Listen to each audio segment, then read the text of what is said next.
सभी श्रोताओं का आल्हा उदल की कहानी में हार्दिक स्वागत, अभिनंदन। पिछले वीडियोज़ में आपने देखा कि धांधु का विवाह किस प्रकार तय हुआ। आज उसी के आगे कहानी में बढ़ते हैं। किस प्रकार बुखारे की लड़ाई की शुरुआत हुई। राजा रणधीर सिंह ने दूती बुलाकर कहा कि छल करके धांधु को पकड़ कर ले आओ।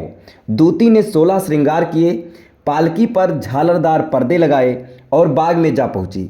साथ में सहेलियां भी थी। धांधु भी बाग में बने मठ में दर्शन करने आए थे। दूती ने धांधु को बुलाकर परिचय दिया। धांधु ने जब बताया कि दिल्ली से राजकुमारी केसर से ब्याह करने आया हूँ, दूती ने तब स्वयं को राजकुमारी केसर बताया और आग्रह किया कि आज रात को मेरे साथ चलो, सवेरे ही मैं आपको आपके डेरे तक पहुँचा दूंगी। धांधु ने उसे अच्छा अवसर समझा। उसने अपने हाथी के पर सवार होकर चले। सवेरे ही मैं आपको आपके डेरे तक पहुंचा दूंगी। धांधु ने उसको अपना बहुत अच्छा अवसर समझकर पीलवान को बुलाकर हाथी डेरे पर ले जाने को कहा और बोला, मैं स्वयं आ जाऊंगा। धांधु दूती के एक डोले में बैठकर चला गया। महल में पहुंचने पर रणधीर सिंह ने धांधु को एक तहखाने में कैद कर लिया। ऊपर से पत्थर रखकर बंद कर दिया। राजकुमारी केसर को पिता के इस कारनामे का पता चला तो वह दुखी हुई। उसने अपनी बांदी दासी के हाथ पृथ्वीराज को पत्र लिखकर सूचित किया कि दूल्हा तो बंदी बना लिया गया है।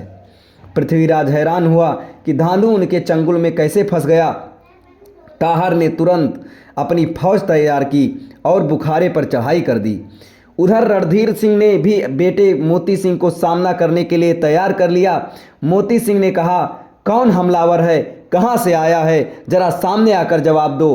ताहर ने तुरंत सामने जाकर जवाब दिया, हम दिल्ली से धांधु को ब्याहने के लिए आए हैं। अपनी बहन का ब्याह करा दो, नाहक क्यों खून खराबा करवा रहे हो। मोती ने कहा, धांधु बनाफर गोत्रीय है, वह राजपूत से नीचा है, उससे ब्याह नहीं हो सकता। बातों बातों में बात चढ़ गई और दोनों ओर से तोपें दाग दी गईं। गोले दनादन छूटने लगे। फौजें आगे बढ़ती गईं। आमने सामने पहुंच भिड़ गईं तो भाले और तलवार चलने लगे। तलवारों की खनक के बीच और कुछ सुनाई नहीं पड़ता था। तब तक जीवन नाम की मालिन जादूगरनी राजा रणधीर ने बुलवा ली। उसने पृथ्वीराज की फौज को पत्थर बना दिया। सारी फौज जहां थी वही पत्थर हो गई। पृथ्वीराज डेरे से आगे आया ही नहीं, दिल्ली चला गया। उसने स्वयं को पत्थर होने से बचा लिया। केसर को भी पता लगा कि पिथौरा राय दिल्ली लौट गया है तो वह निराश हुई। तब उसने महोबा पत्र भिजवाने का निश्चय किया। उसने रानी मल्हना के नाम पत्र लिखा और अपने तोते के गले में बांध दिया। तोता महोबे में ठीक मल्हना के महल में जा बैठा। मल्हना ने अपना नाम देखा तो पत्र खोलकर पढ़ा। केसर ने सब विवरण लिख दिया कि धांधु को उसके पिता ने तहखाने में कैद रखा है। पृथ्वीराज युद्ध छोड़कर दिल्ली चले गए हैं। मेरे ब्याह की तो संभावना ही नहीं रही। बनाफर गोत्रीय धांधु भी कैद में ही सड़ेगा।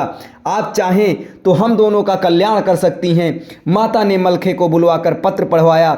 मलखों ने कहा, हमें धांधु को छुड़ाने के लिए जाना चाहिए। फिर उदल पहुंच गए तो सारी बात सुनकर बोले, धांधु हमारा भाई ही है, हम तुरंत जाते हैं और उसको छुड़वाकर भांवर भी डलवा लाते हैं। आल्हा भी चलने को तैयार हो गए। ब्रह्मानंद, उदल, मलखान, सुलिखान, ढेवा सब अपने अपने सैनिक तैयार किए और बुखारे के लिए रवाना होने से पहले राजा परिमाल का आशीर्वाद लिया। फिर उदल और मलखान पहले पृथ्वीराज के दरबार में गए। पृथ्वीराज दोनों को आया देखकर हैरान हुआ, परंतु स्वागत किया तथा सम्मान किया। पूछने पर उन्होंने बताया, आप धांधु को कैद में छोड़कर यहाँ क्यों चले आए। पृथ्वीराज ने कहा, फौज पत्थर हो गई, जादू के सामने मैं विवश हो गया। लड़ने जाता तो मैं पत्थर हो जाता, इसीलिए चला आया। अब आप लोगों के साथ हूँ। जादू का जवाब तलवार से नहीं दिया जा सकता। मलखान की बात मानकर पृथ्वीराज भी सेना लेकर साथ चल पड़ा। बुखारे से 5 कोस पहले ही लश्कर ने डेरे डाल दिए। मलखान ने सबको समझा दिया, अभी किसी को अपने आने का कारण प्रकट मत करना, पहले हम जोगी बनकर भीतर का भेद लेने के लिए जाएंगे। आप सब डेरे में ही रहना, बाहर जाने को कतई प्रयास न करना। इससे बात तो मलखान, ढेवा, उदल और गंगू चारों जोगी का वेश धारण करके नगर बुखारे में प्रवेश कर गए। फिर संगीत की मधुर स्वर लहरी नगर में गूंजने लगी।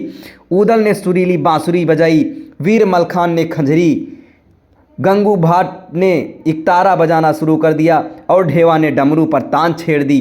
तरह तरह के राग रागनी गाने लगे।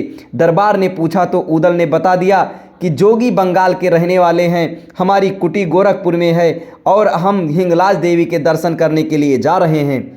राजा के महल के द्वार पर जो संगीत गूंजा, राजा ने तुरंत जोगियों को बुलवाया। राजा के पूछने पर भी उदल ने वही परिचय दिया।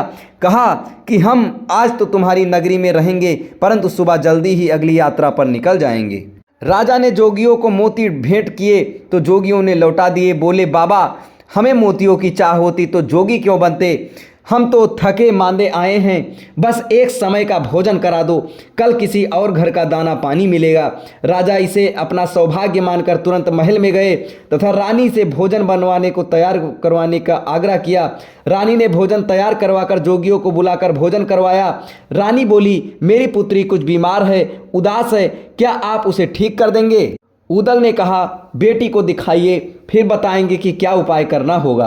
रानी ने बेटी केसर को बुलवाया। बेटी को देखकर उदल ने कहा, मैं इसकी बीमारी देखूंगा, पर्दा लगा दो, कोई बीच में अंदर ना आए। रानी तो बेटी को सुखी करने के लिए सब शर्त मान सकती थी। पर्दा कर दिया गया। राजकुमारी केसर और उदल ही पर्दे में रहे। तब उदल ने कहा, भौजी, हम महोबे से आए हैं, मैं उदल हूँ, धांधू भाई कहाँ कैद हैं, मुझे बताओ, मैं उन्हें निकाल ले जाऊंगा। केसर ने तहखाने की जगह बताकर कहा कि मलखान को भी बुलवा लो। उदल ने संकेत से वीर मलखान को बुला लिया। तब रस्से की सहायता से उदल नीचे उतर गए और धांधू को ऊपर ले आए। धांधू को भी भस्म मलकर जोगी बाना पहना दिया गया और केसर को विवाह का आश्वासन दिया। फिर पांचों गाते बजाते अपने डेरे पर पहुंच गए। अब इसके आगे की कहानी आपको अगले वीडियो में बताई जाएगी। तब तक हमारे साथ बने रहें। धन्यवाद।